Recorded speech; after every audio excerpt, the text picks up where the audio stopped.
Olá! Seja bem-vindo ao podcast Graça e Apostolado.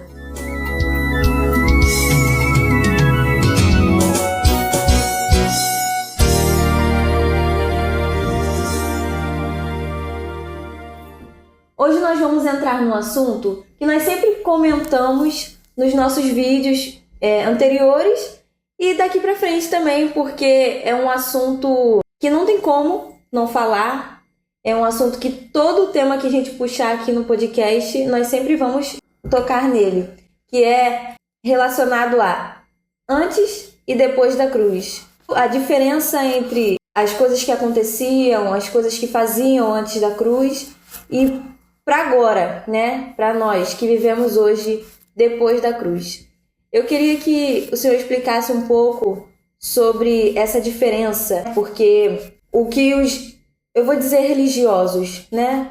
O que os religiosos hoje em dia pregam e falam é algo muito mesclado, sabe? É algo muito misturado. Eles ainda não sabem diferenciar o que era antes da cruz e o que é depois da cruz. Então eu queria que o senhor explicasse um pouco sobre esse assunto.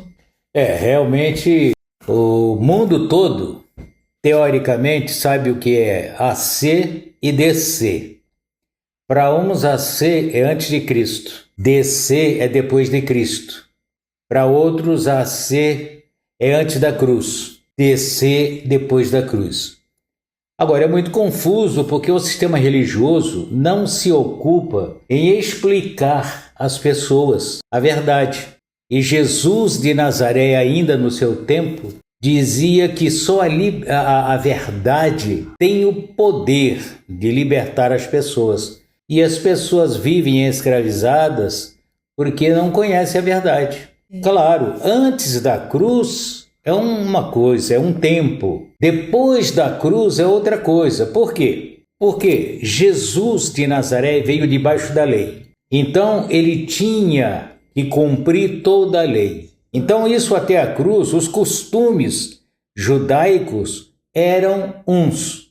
Depois da cruz, depois que o Senhor ressuscita, não, aqueles costumes não passam a ser doutrinas entre os cristãos. Mas infelizmente eles não entendem assim. Antes da cruz, era costume a pessoa se dizer pecadora. Sim. Depois da cruz, não. Por que não? Porque Jesus na cruz tirou o pecado. Antes da cruz, por exemplo, as pessoas tinham medo dos demônios, do diabo. Depois da cruz, o cristão não pode ter esse medo, porque em Hebreus 2,14 diz que ele destruiu com a sua morte o diabo, os seus demônios. Tudo isso foi consumado. O próprio Jesus falou, tudo está consumado. Então não se pode trazer para hoje, para o meio cristão, os costumes judaicos. Primeiro que aqueles costumes eram próprios de um povo específico, judeu. Nós não somos judeus, nós somos gentios. Por isso, Jesus Cristo ressuscitado, ele instruiu o apóstolo Paulo a escrever o evangelho para nós. Que evangelho? O evangelho da incircuncisão, o evangelho da graça, para nós os gentios. Quem é gentio? Todo aquele que não é judeu. Então, nós devemos dar atenção àquele evangelho que foi escrito para nós. Sim. Onde ele está? De Romanos a Hebreus. Ali você encontra toda a verdade que realmente liberta a pessoa. Você vê cristão hoje subindo morro porque ele chama de monte, porque isso era um costume do passado.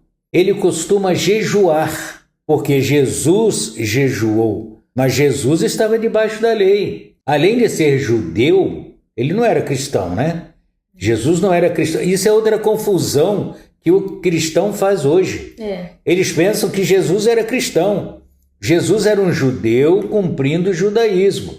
Eles confundem Jesus de Nazaré com Jesus Cristo ressuscitado. E uma coisa é uma coisa, outra coisa é outra coisa. Entendeu? Porque Jesus de Nazaré estava debaixo da lei. cumpriu tudo, falou tudo está consumado. Quando ele vai para a cruz, como filho de Maria, e ressuscita, aí como Deus de Maria, sua mãe, né? Sim. Porque quando ele vai para a cruz, ele é filho de Maria.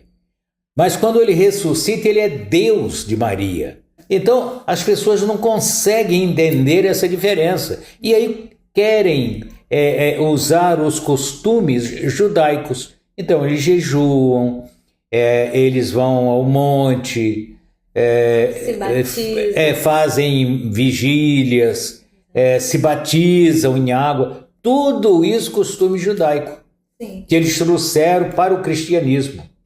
Por quê? Porque os costumes lá eram para o corpo, para a carne. Eles não conseguem entender que hoje o ensino é para o espírito.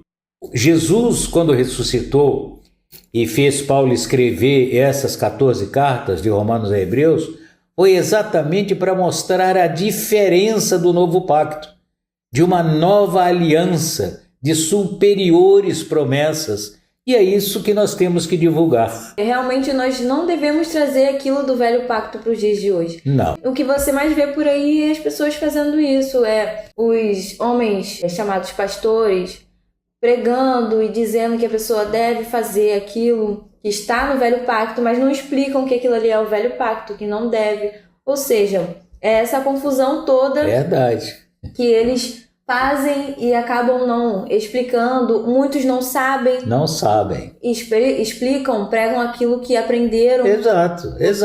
Eles fazem tudo isso porque eles são praticamente escravizados. Porque eu conheço, inclusive, pastores que dizem que não dizem a verdade a eles porque eles vão tornar essa verdade em libertinagem.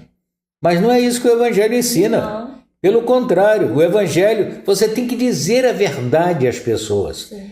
Porque só assim elas serão livres. E você vê muita gente escravizada aí, muita gente cumprindo coisas que não tem nada a ver com o cristianismo. Exatamente, não conseguem viver em paz. Não. Elas vivem focadas, elas têm hiperfoco naquilo ali. Se eu não fizer isso... Inseguras, Exatamente. todo o tempo. Com medo do diabo, com medo do escuro, com medo do pastor, com medo dos demônios. Vivem todo o tempo pedindo oração, clamando ao Senhor, como se fossem servos de Deus. Quando, na verdade, a Bíblia nos ensina que hoje, depois da ressurreição de Cristo, nós não somos povo de Deus, nós somos filhos de Deus. Exatamente. Então, a ideia é essa, é trazer essa verdade, trazer esse entendimento para as pessoas que ainda não conhecem ou já conheceram, já ouviram, mas ainda não aprenderam, né? Então, a ideia é sempre trazer a verdade. Tudo relacionado ao que está na Bíblia, nas 14 cartas de Paulo. Exato. O que está no nosso coração é fazer você entender que você é um abençoado, que você já é uma abençoada, que você tem uma identidade que é espiritual e não é carnal, que você é especial para Deus. Agora, tudo isso só conhecendo o Evangelho da graça, o Evangelho eterno, o Evangelho da incircuncisão, o Evangelho que o ressuscitado instruiu o apóstolo Paulo a escrever, revelou ao apóstolo Paulo a escrever nas 14 cartas que vai de Romanos a Hebreus. Então, assim, nós concluímos o vídeo. Eu espero que você tenha gostado. Se você gostou, deixe o seu like, compartilhe com o seu amigo, compartilhe com o seu vizinho, com alguém próximo de você, para que a pessoa possa entender da mesma forma que você entendeu. Então é isso. Terminamos o vídeo e declaramos você abençoado com todas as bênçãos.